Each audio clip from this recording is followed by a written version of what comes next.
Welcome everyone to an episode of the Definitive Crusade. I am your host, joining the machine, Hughes, and this is an episode that has been waiting in the wings for a while. For we have no Freyja. Oh, that means it's a lads special. Let me bring on the lads. First off, it's D'Artagnan from the Three Musketeers. Hey now, already starting. Okay, look, I understand. I have a mustache at the moment, but don't give me too much grief over it, okay? I'm very subconscious about it. Anyways, what's up? It's a lads special. So introducing our third host. I almost said second, but I'm second. Our third host is Josh. Hey, that's it. Lads. What is Are up, you ready everyone? for some? No, we can't do football. Oh, Freyja, It's not that kind of show, dude. Not that kind of show. Oh well. Guess we should have to talk about comic books and stuff, I guess. I guess. I mean, we can't really talk about football because look, you guys can talk about football. I understand basics. I'm like, yes, they get points. They do the thing. Is that because they don't play it in France where you're from, D'Artagnan? Now, listen, mon ami. Ça va? Oui, ben, ça va. Merci. Et tu? I know one other French phrase, but I'm sure you do. It is not stream appropriate because it's from a little movie called Moulin Rouge. Is it Voulez-vous coucher avec moi? Yeah, that one. Yeah. No, Johnny. No, I will not have sex with you. No. It's just sleep. It's not sex. It's sleep. What are you doing, Ben? It's like, hey, I'm a certain age, man. Look at my hair. I sleep when I go to bed. I wasn't going to mention I know you're a silver fox. We all know it. It's true. It is true. It's true. Mrs. H is lucky to have you. She is indeed. Okay. Anyways, comic books. And at the time of recording, I will shout this out. Shout out to all you moms out there for being the kick-ass women you are. Yep. Happy Mother's Day, everybody. At the time of recording, I understand this will go out like Tuesday or Wednesday. Tuesday. Doesn't matter. Still, we respect them anyway. Yep. Yeah. Respect your mama. Moms don't need a special day every day. I do love moms. Well, I'm sure you do with that, Tash. On that note, I swear to God, we are one comment away from Law and Order SVU. Bum bum. Is this what they use for the beginning of the Netflix special?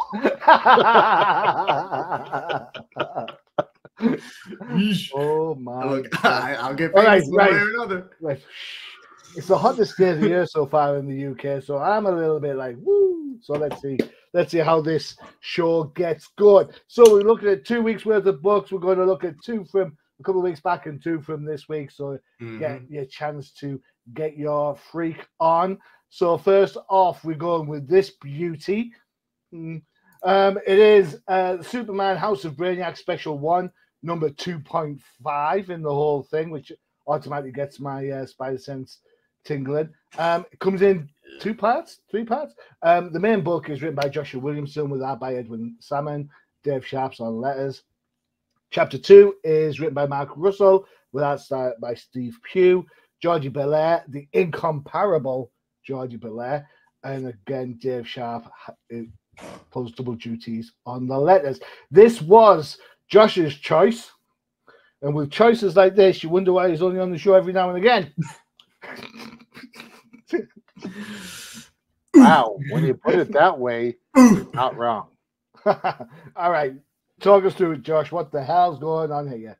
All right, so to start off, this book is kind of misleading because it has the number 1, House of Brainiac Special number 1, but it's still a continuation of a previous story being House of Brainiac 2.5. How very Marvel of them. Yep. Now Marvelous, yes. A migraine. That marvelous migraine. Anyway, so again, this is your typical Brainiac and Superman story. Brainiac, yet again, trying to take over the universe. However, this time we get Superman and Lobo involved. the Caesarians. Zarians? Is that how it's pronounced? That's how I pronounce it. I mean, we get to see Lobo's home planet, which, to be honest, we haven't really had a whole lot of. So, honest, does anyone care? But Josh, is that not you in the cover there? Is that not you? Damn right. Wait, are we past the 30-second mark on the sure. check? 6.5. Yeah, it is. It's like, honestly, just a planet did Jason Momoa's. Let's be honest. That's who Jason Momoa should have been cast as, was Lobo, not Aquaman, but I digress. I mean, again, it's your typical Brainiac story, and the art on this one was very, very indie. I'll put it that way. Yeah, I'll give that. Now, the colors, though, Jordi Belair, again, yeah, colors is a goddamn genius when it comes to colors. Like, if there's any redeeming quality of this book, it is the fact that she was involved in the art on this. I think she's only on chapter 2. I think Edward Salmon pulls the covers on the bookend parts. Yeah, I mean, the one issue I had with this, and maybe it's because it's that year here in the States where it is presidential election time, so it's like, oh great, more political books. Ugh. And I get that, okay, yeah, let's have Perry White run for mayor of Metropolis. Not a bad angle. That's a good show. It's better than the standard Penguin running for mayor of Gotham every other episode. Yeah. But just the politics side of it and wanting to deport aliens, I mean, it was interjecting political messages that really have no reason to be in any comic books. We read comic books to get away from the bullshit. It's very much too on the nose for current events. Yeah.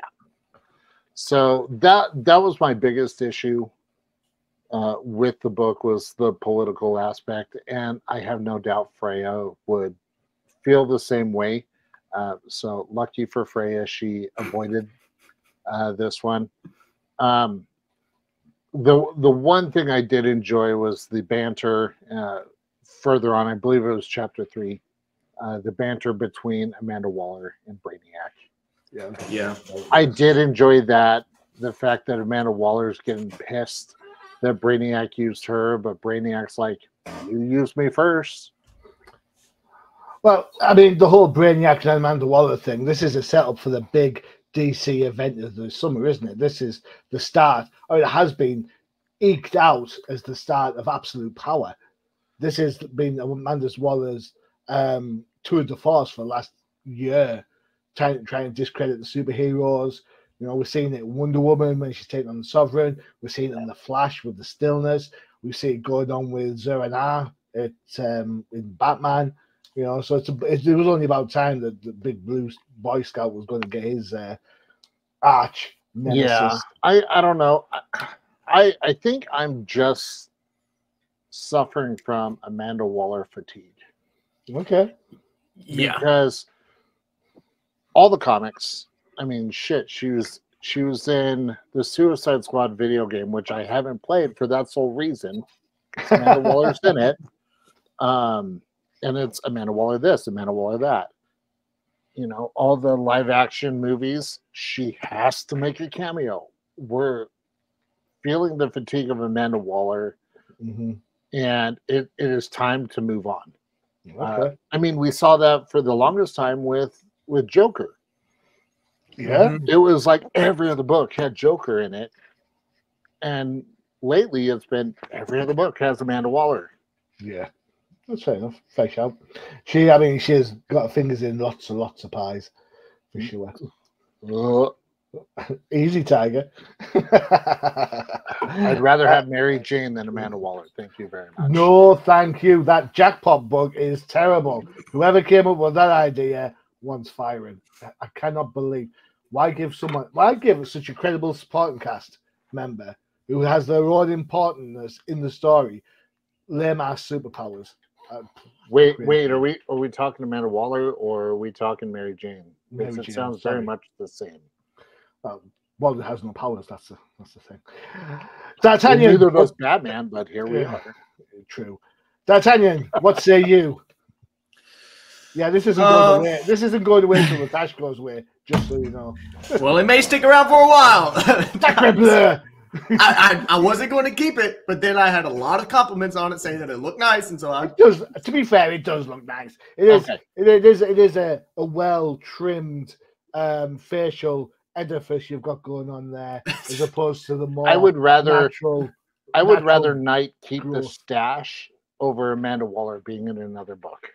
Well, that's not saying much, Johnny. I was gonna say, Josh, Johnny, too many jobs. Yes. I swear, one's going to happen sooner than the other. Just want to say that. Yeah. Matthew, sorry, Matthew. It's all right. Jeez. It's a book. It's only saying the colors are nice. It's a book. The colors are nice. Oh, God. Spending the first half of the book with political issues really made me just kind of check out, and I just skimmed through most of it. Okay. Until we got back to Brainiac, because it's the House of Brainiac special, not a House of Politics special.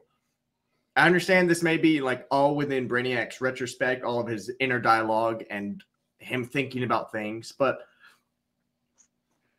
I want to focus on Brainiac and the stuff that he's doing, not what all the other characters and other world building essences. You can do world building without taking away the focus from the central character. All right, okay. I don't disagree with you on that one. I don't disagree. Colors are nice. Colors are nice. Colors are nice. Freyja, your presence is felt even now. All we need now is headlight tits and we're sorted. All right. Is that what you called them on the He-Man book, Josh? I don't remember. Right, here we go. Let's bring back Joel Schumacher. Yeah. This is a kind of behind the scenes book. Josh is absolutely bang on right. We don't see Lobo's homeworld enough. We have no idea what's going on. So let's have a flashback for no point at all. No reason why we're even here. Has no impact. The middle bit, yeah, I hear it from the political element. Borrows storyline straight out of the Supergirl TV show. So if you like Supergirl TV show, you'll probably like the middle bit of this book. The whole tying in Amanda Waller as part of this, I get that Amanda Waller is powerful, but is she really that powerful to go stand toe with Brainiac? Is she? She's about as powerful as Jar Jar Binks. No comment. Darth Jar Jar? I mean, if it wasn't for Jar Jar, we wouldn't have the Empire. So. I'm just saying. That would be cool. I'd love to see Darth Jar Jar. Well, in a little bit of a plug here, not my plug, but the new Lego movie that's coming out, the new Lego Star Wars movie that's coming out, where like the whole universe is getting flip-flopped. Darth Jar Jar is a thing. See? Me, sir, choke you out, sir. All right, okay. Oh, no. Johnny. Sorry. Right. So, for me, this book. There it is. Why? So, this book. His name is Jar Jar Binks. Hey, still better than Judge Death. I mean, the Batman Who Laughs. Yeah, that's true. This is an interesting diversion of a book, for sure. It's a 2.5, which automatically makes me think there is nothing of any import in this book. And after reading it, yeah, there's nothing. So if you're counting your pennies and you want to make sure you want to keep up with the main storyline of the whole House of Brainiac stuff, you could probably miss this and not care. Yeah, it has no impact whatsoever. It's one of the pointless tie-in books ever. If it is a tie-in book or a 2.5 style book, why is it named issue number 1? I don't know. I don't make these things up. it's one of those things that just really bugs me. All right. I get you. I hear you. I hear what you're saying. Right. So the week before last was the 5th week. So therefore, 5th week of publishing. So that means that it's annual time. Woo! Woo! Now, how good are the annuals at DC this time around? Well, I'll tell you, the Nightwing book I purchased because it's part of my Nightwing order, and it went straight into my collection because I looked at it. I was like, I am not reading this pile of crap. No, thank you very much. And So- yet, sorry? What you're saying is, thank God none of you picked the Nightwing book. Well, I thought that until I picked this up. All right. This is the Flash Annual #1. Right. Here's where the wheels fall off the Flash train. Fair enough, you've got one writer in Simon Spurrier. Yay. Right. I almost picked the Batman 147 over this. You should have picked the Batman 147. I don't know. It was another dive into Zur-En-Arrh, and I just didn't want to do that. But So here we go. Artists.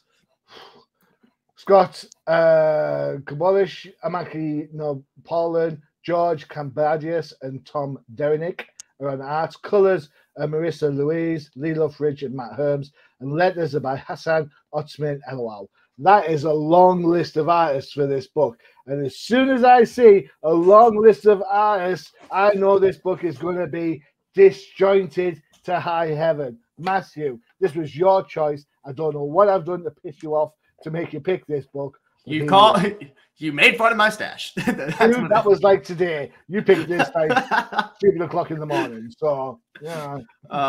Well, this was, like I said, I was going to pick 2 books. It was either this or 147, and I just saw where Zur-En-Arrh was tied into 147. I was like, I don't want another discussion about Zur-En-Arrh because we've done quite a few books previously. That's a fair shout, to be fair, Matthew. Very, very well refrained. Well done, sir. Yeah.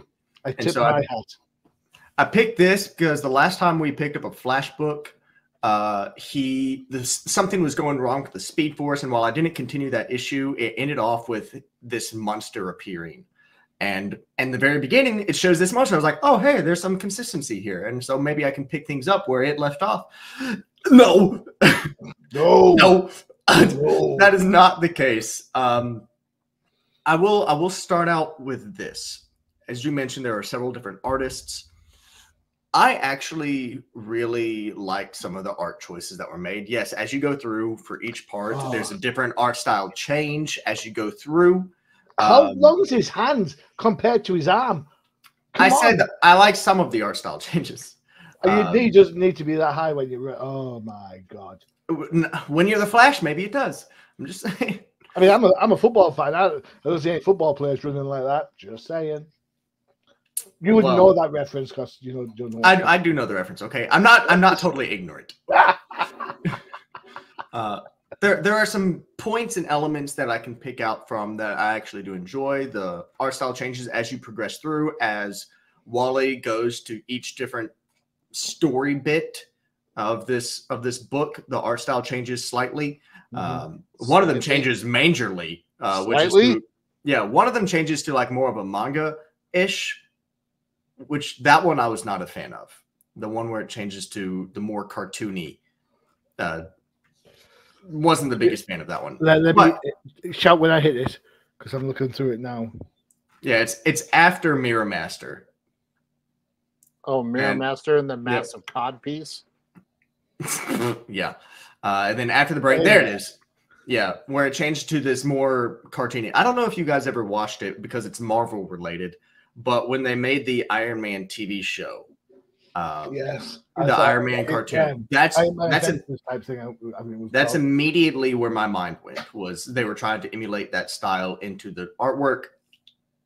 I wasn't big a fan of the artwork in the cartoon. Not a big fan of it here. But anyways, colors are done really nicely. I did like a lot of the color changes, like in this panel. If you go back one, this one right here. Okay. I think that's really nice. The nice orange background with the green of the or I don't know if it was designed to be just filler or for trees. It makes me think of like he's stopped in a park and it's trees surrounding him. But when he looks up, it's the source wall. and he's at the end of everything. And I just thought that was really nice. Story-wise, things are going wrong. The more speedsters use their powers, the more cracks in reality are starting to form from this rogue gallery. It's like the Flash's rogue gallery has kind of teamed up to be more of a cosmic threat than anything, along with the Speed Force acting wacky and out of order. Wally's daughter is part of it, even though she doesn't know it. She's trying to tap into making people superheroes or giving people superpowers. But in the course of this, something goes wrong. And as Wally's dashing from place to place, he's actually in search of these creatures called the Stillness,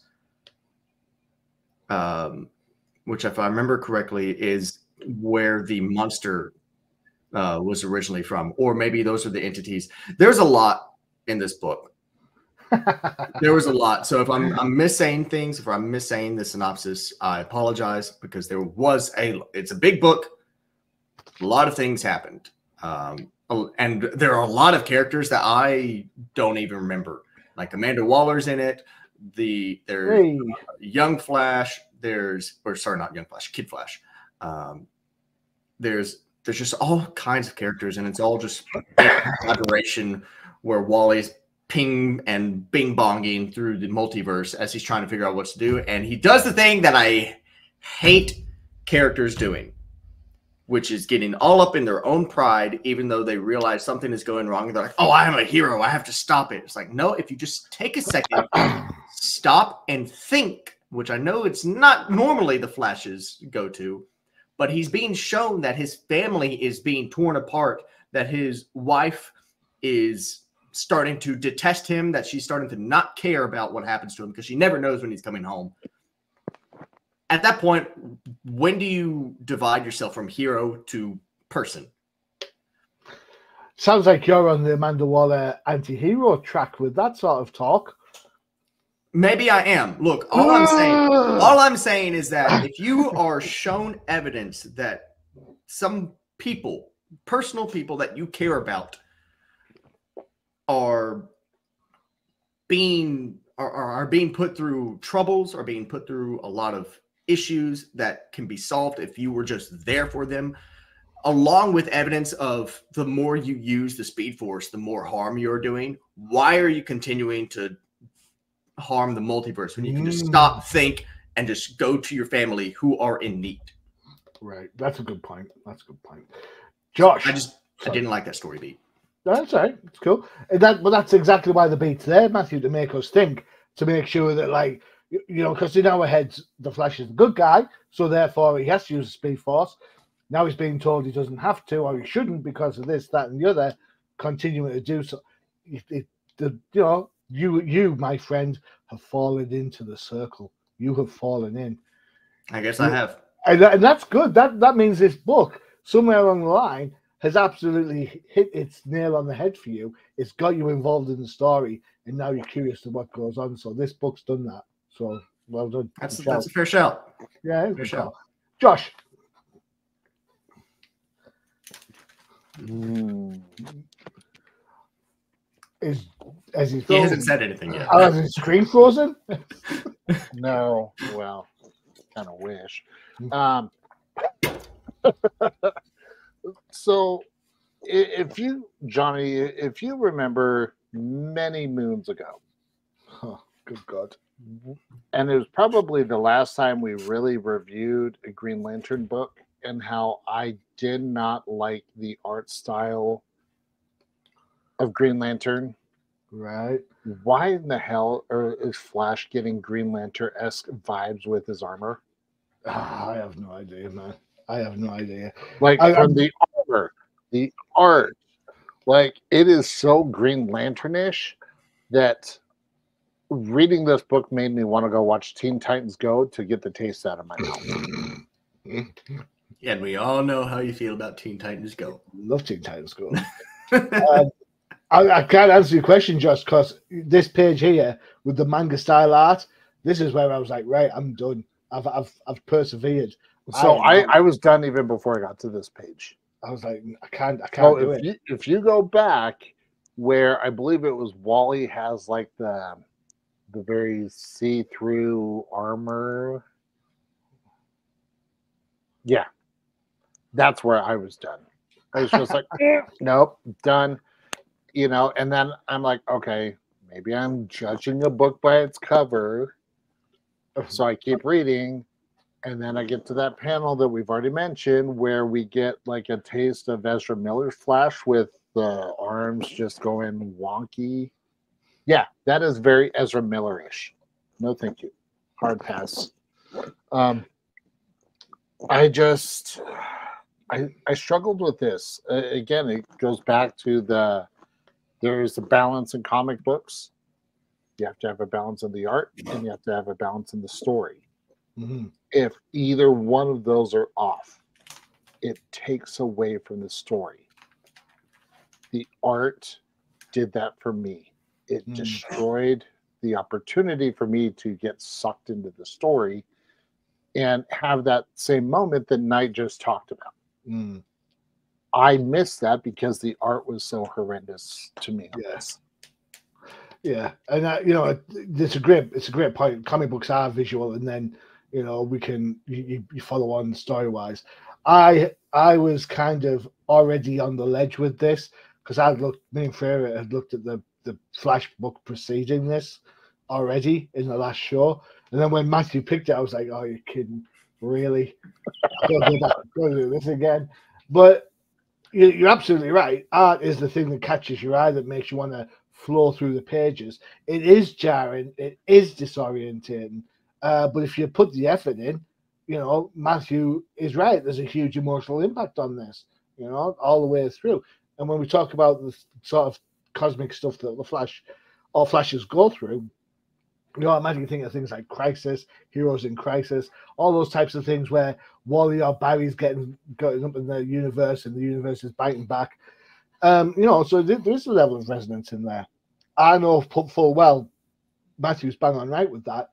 And I know that because of the way this book is, my nicely ordered mind is not taking on board any of the art, and I cannot push through that. So it's a credit to Matthew that he's managed to do that and get some enjoyment out of this book. For me, it's like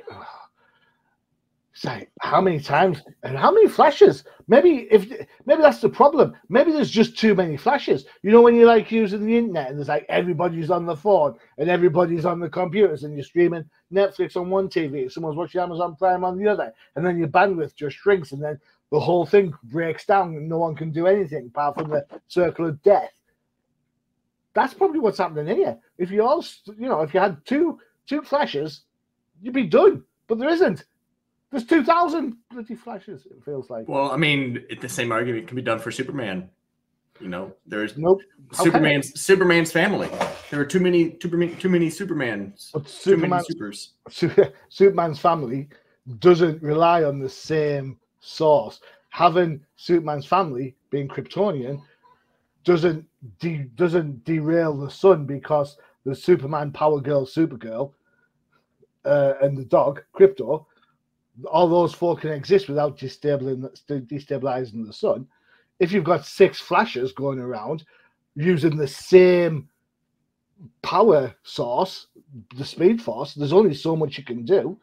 Every force in nature has to have its time to regrow and restart again. Maybe, I don't know. I just think there's too many supers. Too many flashes. Too many supers. Now who's on the Amanda Waller chain, huh? Yeah, no, too many flashes. There's 2 Wally Wests, for Christ's sakes. 2 Wally Wests. Yeah. That would be like having 2 Bruce Waynes, 2 Dick Graysons. Bonkers. Honestly, it was this book that I literally sat there and was like, I kind of wish I had a Red Hood book to read. Yes, Red Hood. Oh, anyway, sorry. And that's not a jab to Red Hood. It was more of I need more variety. Yeah. Well, I'm on a New Year's resolution not to diss the Red Hood. But I didn't diss him. I'm not saying I did not diss him. I know I didn't say you did. But that only works when Matthew's on the show. So when Matthew's not here, just saying. Right. I can't hear it. It's fine. It's all right. Before we jump onto the next two books, one of which is an absolute peach, in my opinion. Just saying. It's time for our break, and Josh has something special. I know. I got something special just for the machine today. Oh so my God. sit back, relax, and enjoy.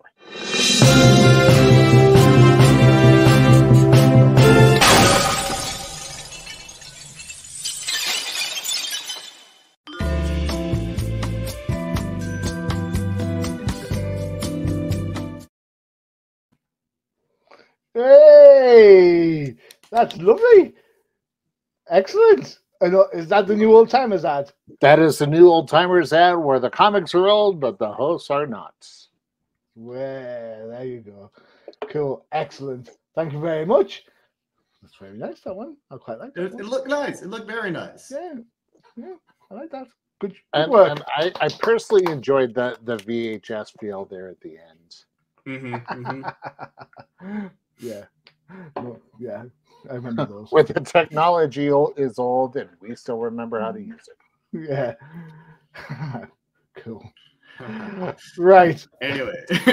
Back to this. Here we go. It's oh man. So yeah, check out the old timers. As Josh said, it's where the hosts aren't old, but the comics most certainly are. What did we do last time? Oh, it was a Star Wars special. There you go. Check it out. It was around May the 4th. So, and Revenge of the 6th before anyone gets up in my grid. Revenge of the 5th. Thank you. Whatever. 5th, 6th. It all works. It works. Just saying. Right, here we go. For me, the best book of the batch. I don't know if you agree or not. It is this Black Label book. It is The Boy Wonder, #1, number 1 of 5, written and drawn by Junie Barr. Chris O'Halloran is on colors, and Aditya Bidikar is on letters. Who went last? Who went first? It was Josh. You can take this one first before I say my piece. I love this book. This book was so much fun to read. And to be honest, yes, the art style had a Teen Titans Go-esque feel. I did not care. I loved it. This style worked great for this book. Absolutely loved it. I loved how they showed Damien in the shadows with just his eyes. Everything about this book, I loved every bit of it. You know, the interaction between Nightwing and Batgirl was phenomenal. And seeing the struggles that we've all seen Damien have before. But it was done so well. And this is one series I'm actually going to physically buy. That's how much I love this book. Very good. Like the art, spot on. Colors, great. They just, DC hit it out of the park with this book. Wow, such high praise. We've recently gone through Batman Dark Age, which is a retelling of Bruce Wayne's journey into Batman from an alternative viewpoint. This, whilst it is a slightly different viewpoint in that it's Damien's recollection of Damien being Damien, it is pretty much still bang on for the most part. Matthew, did you enjoy this book? Loved it. The fact that it's a Damien point of view, but it's not dark and gritty. It's Damien is first and foremost a child. And so having a book kind of be his mental thoughts and his own inner retrospect be in this childish artwork it's like a little cherry on top. It's just very pleasing, because that if he had to put his thoughts out, if he had to actually write and draw it out, it may end up being just like this, very childish artwork, very quick hand with colors. At least that's what I imagine it would be for a child to try to make something. And then it being, you know, it is still Damian. It is still dark. It is still him trying to learn how to be Robin and trying to observe the other previous Robins and how they did it. Learning from Nightwing, you know, how to be empathetic, having to have that touch of caring for other people rather than just being soulless and dark and brooding. He even talks about how with Dick, his relationship with Batman, you know, when Batman first picked him up after his parents' death, while he was the father figure that Dick wanted and needed, he came at it from the point of view of a general and not as a father. And so that's what ended up causing Dick to leave, even though we see Damian who's like, why would he leave? Why would he do that? Every Gotham needs Batman and every Batman needs Robin, and you abandon that post. But then he's like, oh, wait, it's because Dick realized what he needed was something more than a general. He needed a father figure that he could learn how to be empathetic from and have that emotional carry and not just the physical carry that was supplied to him. So it's very sweet and amazing how you can learn from Damian's point of view, from him observing, and how it's written in the book. He's learning all this just from observing Nightwing and how he and Barbara interact with each other. And immediately, right after that, he's like, I don't understand it. And then he leaves and helps out an old lady who just got mugged. And he's about to leave when he gets this space down there. Yep. He just he gets all broody. Yep. And right as soon as he's about to pull a Batman and leave, he gets this little image of Nightwing being like, hey, you okay? He's like, oh, maybe I should also check on the old lady like Dick did, like Nightwing does. Hey, are you okay? Which the old lady responds very kindly, which it cracks that stone heart of his. It's very pleasing. It's a fantastic book. It is. It is. This book reminds me a lot. You mentioned Teen Titans. I'm going to mention something else that I thought of when I was looking at this book this morning. Do you guys remember Calvin and Hobbes? Yes. Oh my God. Now they've grown up. 200%. This is Calvin and Hobbes-esque. Calvin has a daughter now, and it's adorable. Calvin has a daughter now. What? Yeah, if you haven't seen any of the new stuff, he got married. He grew up and got married to the girl, the black-haired girl. Susie Durkins? Yeah, they got married. Is it still done by Bill Watterson? I don't know the artist. The artwork is still the same, so I don't know if it's the same writer, but the artwork is still the same. But the very first issue is that it's showing them growing up, having a kid, and their daughter is like having a really bad nightmare, to which they're trying to figure out how to help. And he's like, hold on, I've got an idea. And he goes up into a storage and pulls down Hobbes, and he goes and gives it to his daughter. Oh, it's adorable. Cool. It's adorable. So when Calvin has his crazy bouts of imagination, when, you know, he's fighting the lunch monsters and all that sort of stuff, that's what came into my mind, especially when they're fighting the Clayface in this book. I absolutely adored this book. I loved the whole imagery straight away with the demon's head, the way it was colored. I liked the kinetic energy through the panels. It is done in a cartoony style, so it gets a pass for all the kind of normal non-sequential arty stuff that that Frey would normally pick up on. Excuse me. What do you mean? So that, you know, things like where's Batman's legs when he's swinging with Superman. I'll find it in a minute. On top of that, it was kind of cool. There it is. Where's Batman's legs? Yeah. I didn't even notice. That said, it is absolutely great to see Barbara Gordon in the original Batgirl suit. That floated my boat brilliantly. The whole thing just worked all the way through. And Josh, I'm with you on this. I'm heading into my local comic book shop tomorrow on my lunch hour, and I'll be picking this book up. I'm just absolutely in awe. It's just a great read. And then at the end, we get a spoiler for the next issue, which is going to be him talking with Jason and getting a Red Hood book. Sorry, I kind of started there in excitement. Okay. Yeah. Well, I'm sure we can always, miss out the second issue. Shush. Oh no! I will be calling it. I'm just letting you know.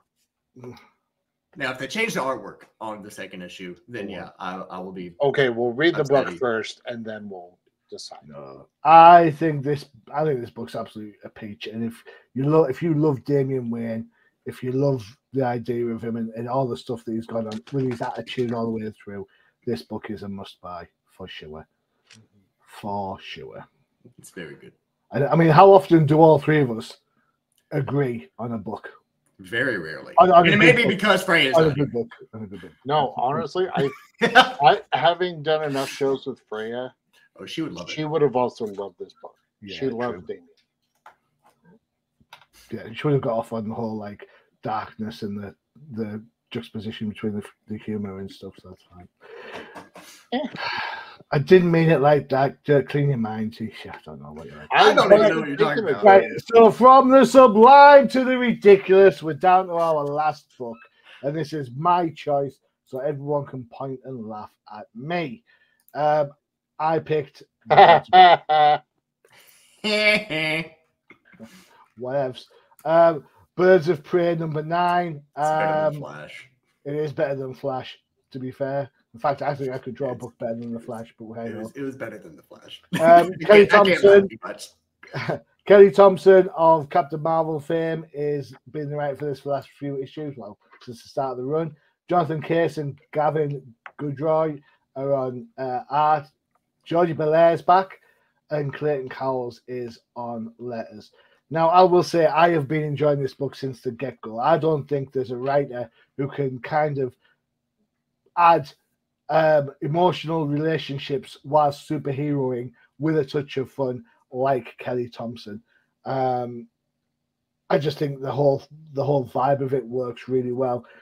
I do think Canary's voice is a little bit off in how she's going about things. Normally, Barbara's normally in charge and stuff, but that's just a me thing, I guess.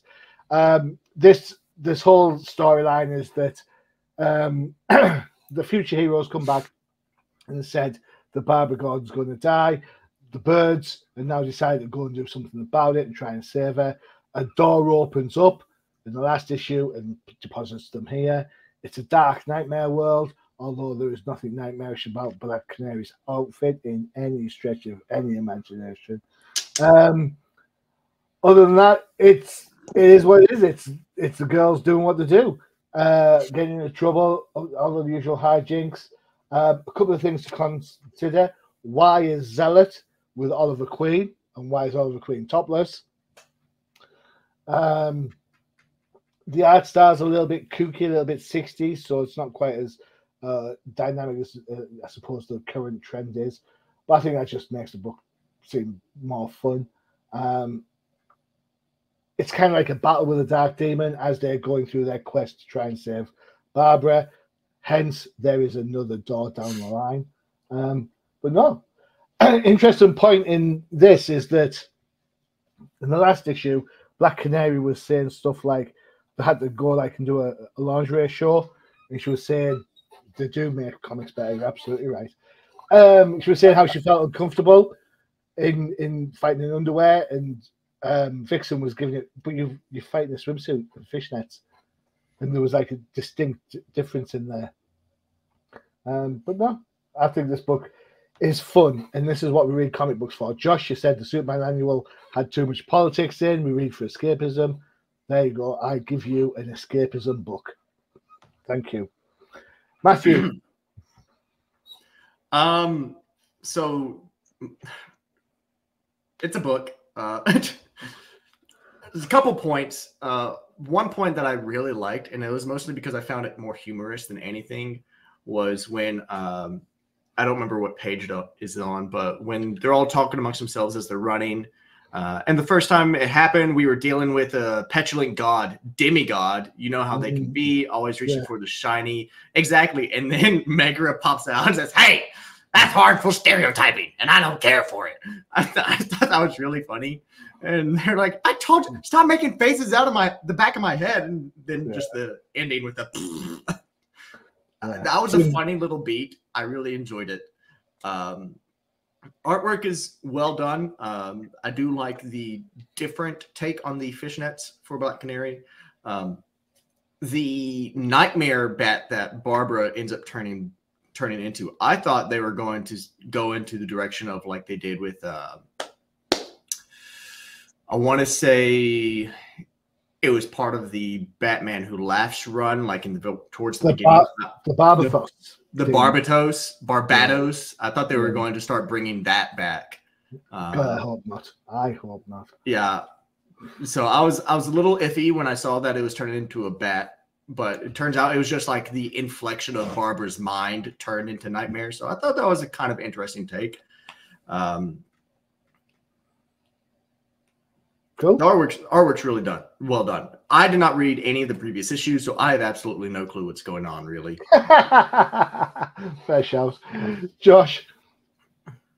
I think my banner said it and said it well. If you missed it, makes it better. I didn't mind this book.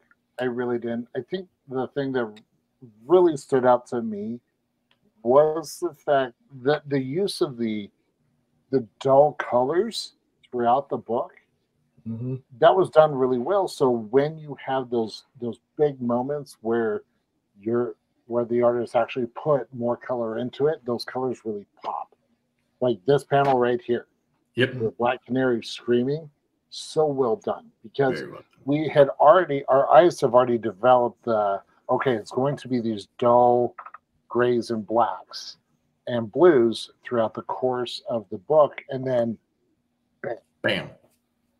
Just bam. Honestly, it was really well done. I also like the fact that we got to see Barbara Gordon with her mask, as far as actually showing more skin around the eyes. It had a very 1960s-esque feel. Yeah. There you go. That is like that's like Yvonne Craig style Batgirl. Yvonne Craig. Anyways, but so that's what I got out of the book. I enjoyed it. I'm with Matthew. I hadn't read all the others, so I really had no idea what the hell was going on. But that's okay, because again, the balance between the story and the art kept me interested. Cool. It was enjoyable. It was very much. And after reading The Flash, it was. I actually read this before reading The Flash. I read everything. That's where you messed up. Reading The Flash, and I'm so glad I did. I read in the order of the show. There you go. That's how I did it. I went boom, boom, boom, boom. I finished on this. It's a book that I buy. I buy the Birds of Prey. I'm a huge Kelly Thompson fan.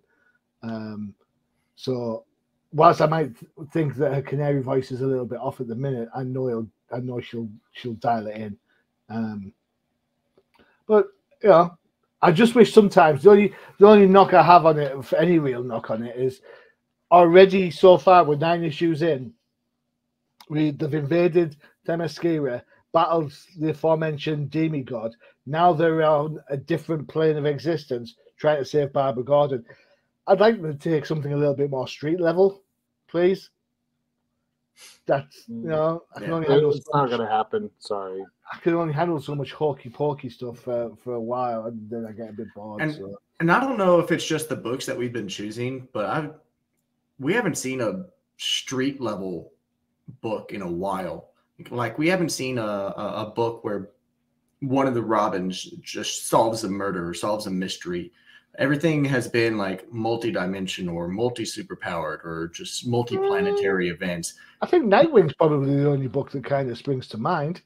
My Nightwing's quite insular, as long as you don't take it like the Titans version of him, But the Nightwing book's quite, quite independent of all that stuff, I would say. But you're right, there is a lot of heavy stuff going on.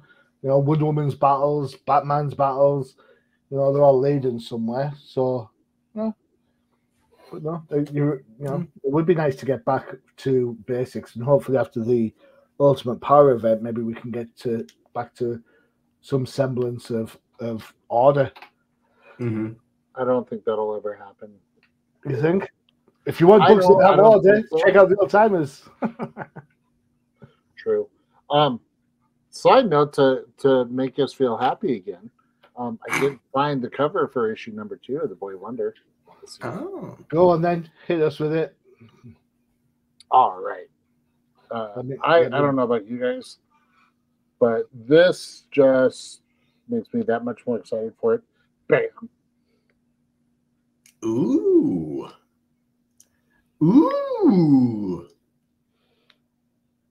That's pretty nice. That's pretty nice there. So is that your 20th?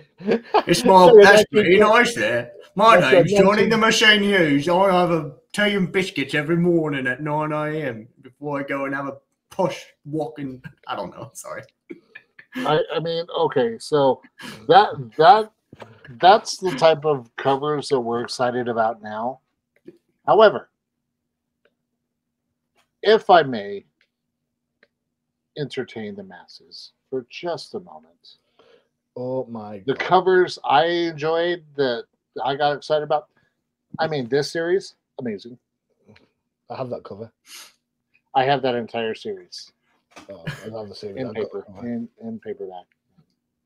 Yeah. If you've never read Batman and Robin, The Boy Wonder from Frank Miller and Jim Lee, go back, read that book. Read that series. Phenomenal.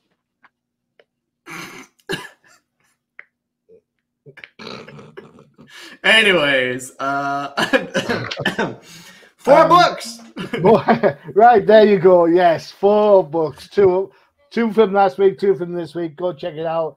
You know, they're all available at your local comic book shop. Be quick to get that Boy Wonder book. I imagine that it's going to fly out the racks for sure. It's Black Label. And, sure. You know, it's interesting to see Black Label do something not directly back related. That's not sure why it needs I'm not sure why it needs a Black Label book, but yeah, maybe the themes down the line. I don't know, but still. Ooh, right. Random thing. We're gonna get Red Robin in Boy Wonder number 3. Ooh, excellent. I imagine that he's going to see them all at some point. That's kind of part and parcel of it all. But no.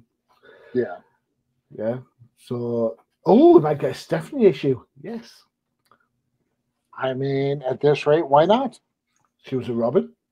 On that contentious note. Josh, thank you so much. Appreciate it. Always a pleasure. Matthew? I enjoy being here. Yeah. Don't forget to check out UC Pen for all your favorite shows. There is a sister show to this, and that's the No Prize podcast for everything that is Marvel. Check that out. Josh, what else can folks get hold of? Well, I mean, we've got all of our other shows, obviously the Old Timers comic book show, but there's also Sloppy Spoilers. There's a myriad of shows, both within Undercover Capes and Comic Crusaders. So make sure to check it out for all your pop culture needs. Cool. Matthew? You can find me over at the Late Night channel over on TikTok and Twitch and on my YouTube as well. I make D&D content. I play video games. I generally just have a great time. And coming up soon, another little thing here. If you really enjoy Josh and I bantering back and forth, make sure to check out the EDH brothers. Josh is even wearing the promotional shirt right now, where we will be making Magic the Gathering content. So definitely give that a look. There you go. What more could you want? Everything covered. Gents, it's been an absolute blast. Likewise. Lads.